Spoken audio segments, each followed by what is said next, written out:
अगर आप ये कॉमिक्स खरीदना चाहते हो तो डिस्क्रिप्शन में इसकी लिंक दे रखी है, जहां से आप कॉमिक्स खरीद सकते हैं।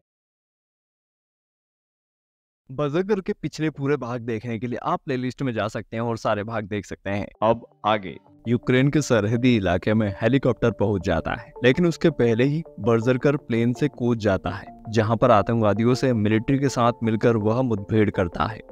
वहीं एक सीन में बर्ज़र्कर टैंक उठा लेता है और उसे दूर फेंक देता है।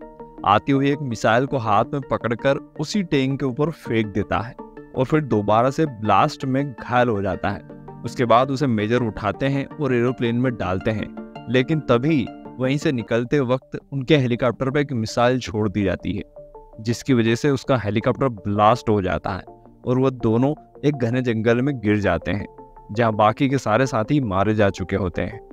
केवल कर्नल बचता है। वहां से वो निकलते हैं और उन्हें एक बोट दिखाई देती है, जहां जनरल कहता है यह हमें इंटरनेशनल वाटर में ले जाएगी, जहां से मैं हेडक्वार्टर से मदद बुला लूंगा।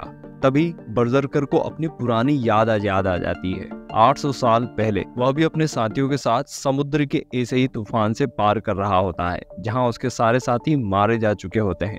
कहानी दोबारा से करंट टाइम में आ जाती है, जहां पहाड़ी पर चलकर दोनों रास्ता तय करते रहते हैं।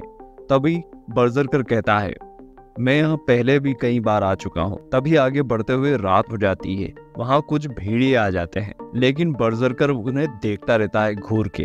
और तभी भेड़ियों को भी सालों पुराना बर्ज़र्कर याद आ जाता है। उन्हें याद आ जाता है कि उनके ही साथियों को नोच खाने वाला ये पुराना बर्ज़र्कर ही है, और उसे देखकर सारे भेड़िए वहाँ से भाग जाते हैं। फिर वो बताता है कि उस समय रोम का साम्राज्य था, वह उसमें योद्धा था, जहाँ उसने उनके लिए कई बार लड़ाइयाँ जीती।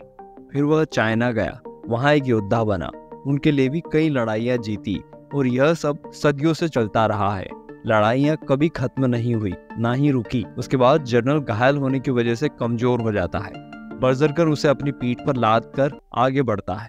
आगे चलकर एक बर्फीला मौसम मिलता है, जहाँ उनका हेलीकॉप्टर आ जाता है।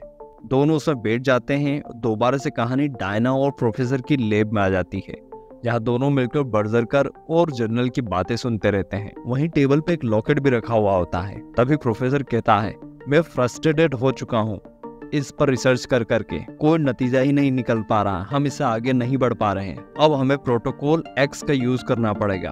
हमें उस इंसान को रिजर्वेशन से बाहर निकालना पड़ेगा जो इसके पिता को ढूंढ निकालेगा।